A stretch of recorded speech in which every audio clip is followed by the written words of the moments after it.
ሰላም ጤና ይስጥልኝ። የደቡብ ሜድ ውስብስብ የህክምና ርዕሶችን ተግባራዊ ምክር እንከፋለን። እንደተለመደው ስለ ጤናችሁ አዘጋጅ ሐኪም ዳሬ ስለ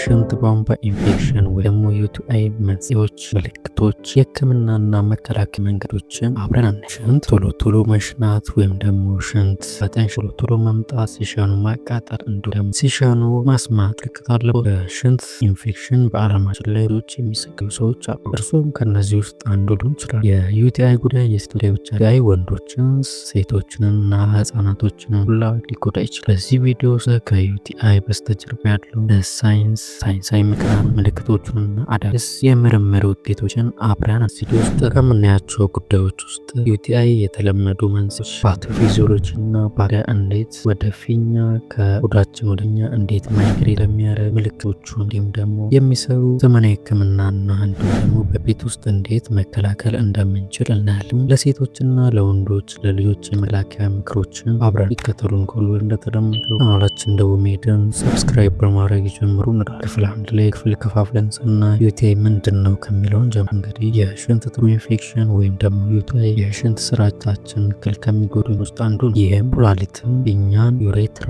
ወይም ደግሞ ዩሬትራስ እንዲሁም ደግሞ ዩሬትርን ያጠቃልላል። አብዛኛው የዩቲአዮች የታችኛውን የሽንት ትቦ ወይንም ደግሞ በላይኛው ፊኛና ዩሬትራን ያካትታል። መንስኤዎቹ ምንድን ናቸው ሲባል ተዋሲያን አብዛኞቹን ጊዜ ኢኮላይ ወይም ደግሞ ኖርማል ስቴት ላይ ሆኖ በውስጥ አንጀታችን የሚኖሩ ኢኮላዮች መንስኤ ናቸው። እንዲህ ሲባል በኖርማል ጊዜ አንጀታችን ውስጥ መኖር የሚገባቸው ባክቴሪያዎች በተለያዩ ምክንያት ወደ ሽንት ቱቦ ኢንፌክሽን ዘልቆ በሚገባበት ጊዜ እነዚህን ምልክቶች ልናስ እንችላለን። መንስኤዎቹ የተለያዩ ሊሆኑ ይችላል። የመጀመሪያው ደካማ ንጽህና፣ እንዲሁም ደግሞ ከውስጥ ከግንኙነት በኋላ የሚደረግ ንጽህና አለመጠበቅ፣ እንዲሁም ደግሞ የሽንት በጣም ለረጅም ጊዜ መያዝ፣ ካቴተር መጠቀም፣ እንዲሁም ደግሞ በሰዎች ላይ የሆኑት ለውጥ መንስኤዎች ሊሆኑ ይችላሉ። ላይ ደግሞ የምናየው ፓቶፊዚዮሎጂ ደግሞ ሰውነታችን ምን አይነት ለውጦችን ሊያስብል ይችላል። በዚህ ሰቃ በዩቲአይ ወይም ደግሞ ኢንፌክሽን ሰቃ ምን አይነት ለውጦች በሰውነታችን ላይ ማየት ይችላለን የሚለውን ስናይ ዩቲአይ ሲጀምር ባክቴሪያዎቹ ከሽንት ቱቦ ውስጥ በሽንት ቱቦ በኩል ሲገቡና የሽንት ቱቦ የትኛውን ክፍል ውስጥ መራባት ሲጀምሩ ነው። በመጀመሪያ ካልታከሙ ኢንፌክሽኑ እስከ ኩላሊት ድረስ ሊሄድ ይችላል። ይህም እንደ ፖሎኔፍራይተስ ያሉ ከባድ በሽታዎችን ያስከትላል። ምላሹ በሰውነት ኢንፌክሽን ለመዋጋት የሰውነት በሽታ መከላከል ስርዓት ያንቀሳቅሷል። ይህም ወደ እብጠት፣ ህመም እንዲሁም ደግሞ የተለመደ የመቅሰል ስሜት ሊያስል ይችላል።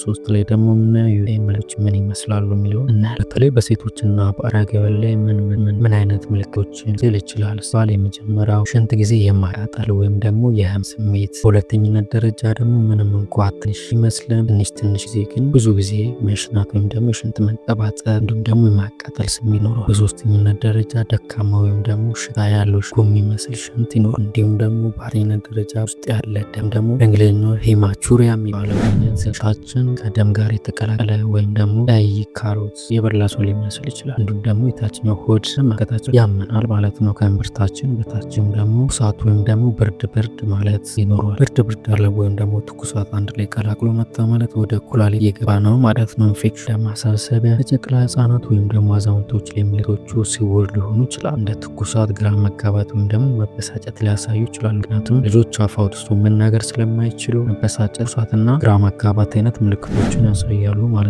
ነው። ላይ ደግሞ የምናየው የቅርብ ጊዜ ሳይንሳዊ ግንዛቤዎችን በቅርብ ጊዜ የተደረጉ ጥናቶች እንደሚያሳዩት አንዳንድ ሰዎች በባክቴሪያ እንዲሁም ደግሞ በባዮፊልሞች በተደጋጋሚ ዩቲአይ ይሰቃያሉ። እንዲሁም ደግሞ ባክቴሪያ ንብብሮች በአንቲባዮቲክስ ለመውሰድ ይታገሳሉ። በሃርቫርድ እና ኦክስፎርድ የተደረገ ጥናት እንደሚያሳየው የፕሮስቴት እና ዲሞኒዝ ተፈጥሯዊ የስኳር ተደጋጋሚ ዩቲአይ ላይ ያስላል። እንግዲህ አንዱ አጋላጭ ወይም ደግሞ በተደጋጋሚ እንድንጠቃ ከሚያደርገን ውስጥ እንደ ፋክተር ከምናየው ውስጥ አንደኛው ዲኤም ወይም ደግሞ ዲያቤት ማለታይስ ወይም ደግሞ የስኳር በሽታ ያለበት ሰው በተደጋጋሚ ሊጠሩ ይችላሉ ማለት ነው። በኢትዮጵያ የንጹህ መጸዳጃ ቤት እጥረት እንዲሁም ደግሞ ከወር አበባ በሴቶች ላይ ለንጽህና መጠበቂያ የሚደረጉ ሁኔታዎች በዚህ ሊዳርጉ ይችላሉ። እንዲሁም ደግሞ በተለይ በገጠር አካባቢዎች እንደዚህ አይነት ሰዎች በብዛት ይታዩ ማለት ነው። አምስት ላይ ደግሞ የምናየው ሕክምናና በቤት ውስጥ የምናያቸው እንክብካቤዎች እንዴት በቤት ውስጥ ማከም እንችላለን የሚለው ዩቲአይ ሊጠቀም ይችላል። ነገር ግን ችላ ካልነው ወደ ኩላሊታችን ሊወርድ ሊወጣ ይችላል። ህክምናውን ስናይ እንደ መጀመሪያ መስመር ህክምና ለምሳሌ ኒትሮሽን እንዲሁም ደግሞ እንደነ ሳልፋሚታዞል መጠቀም ይችላል። ዘመናዊ ለህመም ማስታገሻዎች ግን በብዛት እዚህ ላይ መጠቀም የለም ካልተመረመረ። ይህም እርጥበትን በመጠቀም ባክቴሪያዊ ስርዓቱን ማስወገድ ይቻላል። ሁልጊዜ አንቲባዮቲክ ስንጠቀም ጥንቃቄ ማድረግ ይኖርብናል። ሐኪም ማማከር ይኖርብናል። ከመውሰዳችን በቤት ውስጥ ደግሞ ምን ማድረግ ውስጥ እንዴት መታከም ይቻላል ሲባል ቤት ውስጥ ማከም እንችላቸው መካከለኛ ወይም ደግሞ ሚዲየም እና ኢዚ ህመሙ በደንብ ከጀመረ አይችልም። በቤት ውስጥ ግን ምን ማድረግ እንችላለን እንዴት ማከም እንችላለን ባለ የመጀመሪያው ብዙ ውሃ መጠጣት፣ በብዛት ለማጽዳት የሽንት ኢንፌክሽኑን ለማጽዳት በብዛት ውሃ መጠጣት ይመከራል። በሁለተኝነት ደረጃ የውሃ ወይም ደግሞ የሞቀን ውሃ ለመያዝ ይህም በፊኛ ግርጌዎች ላይ የታቡ ባክቴሪያዎች እንዲንቀሳቀሱ ያደርግ። ሶስተኝነት ደረጃ ደግሞ ነጭ ሽንኩርትና የእርድን ቀላቅሎ መጠቀም ይህም ተፈጥሯዊ የሆነ ጸረ ወይም ደግሞ እብጠት ወይም ኢንፍላሜሽንን ለመከላከል ይረዳናል ማለት ነው። በአራተኝነት ደረጃ ደግሞ በኢንፌክሽን ጊዜ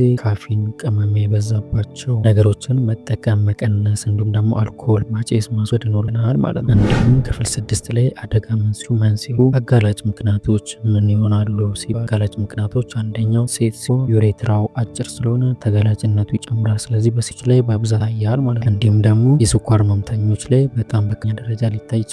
እርጉዝ ሴቶች አደጋ ተጋላጭ ናቸው። እንዲሁም ደግሞ ፕሮስቴት እጢ ያለባቸው ወንዶች ይሄ እድሜ ሲገፋ የሚሰጥ አይነት ህመም ነው፣ ፕሮስቴት ማለት ነው። በብዛት ወጣቶች ላይ ይታያል። በገፉ ሰዎች ላይ የሚታይ አይነት ህመም ነው። እንዲሁም ደግሞ የሽንት ካቴተር ታሞ አልጋ ላይ ለተኙ ሰዎች ሽንትን ለማስወገድ የምንገጥመው አርቲፊሻል ነው ማለት ነው። ካተር እንደ ቱቦ የሚያገለግል ሽንትን ስቦ የሚያወጣ ከመኖር አበባ ወይም ደግሞ ሽንት ላይ ሊያስከትል ይችላል ማለት ነው። ክፍል 7 ላይ መከላከያ መንገዶችን እንዴት የሽንት ኢንፌክሽን መከላከል ይቻላል ሲባል የሽንት ጤናን በእነዚህ መንገዶች መጠበቅ ይቻላል። የመጀመሪያው ሽንት ለረጅም ጊዜ አያሩም ደግሞ በሁለተኛ ደረጃ ከፊት ወደ ኋላ ስናጸዳ ከፊት ወደ ኋላ ጥረግ የለም ምክንያቱም ሽኑ ወደ ቆሻሻው ወደ ውስጥ ስለምንጠርግ ማለት ነው። ደግሞ በሶስተኛ ደረጃ ከግንኙነት በኋላ ሽንት መሽናትን ማዘውተር ይኖርብናል። እንዲሁም ደግሞ ጥሩ መዓዛ ያላቸው ኮስሞቲክሶችን እዚህ አካባቢ ላይ ብልት አካባቢ ላይ መጠቀም አይመከርም ማለት ነው። እንዲሁም ደግሞ በአምስተኛ ደረጃ እርጥበትን ጊዜ ውሃ በደንብ መጣት ይኖርብናል። ቢያንስ ቀን በትንሹ አንድ ሰው ከ2 ሊትር በላይ ቢጠጣ ይመከራል ማለት ነው። እንዲሁም ያላቸው ሱሪዎች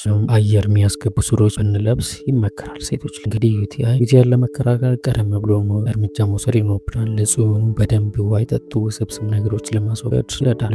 ከሁለት ቀናት በላይ ከ2 ሳምንት በላይ ወይም ደግሞ ከ1 ሳምንት በላይ ከቆየ ወደ ሐኪም ቤት ሄድና መመርመር ሽንታችን መታየት ይኖርብናል ማለት ነው።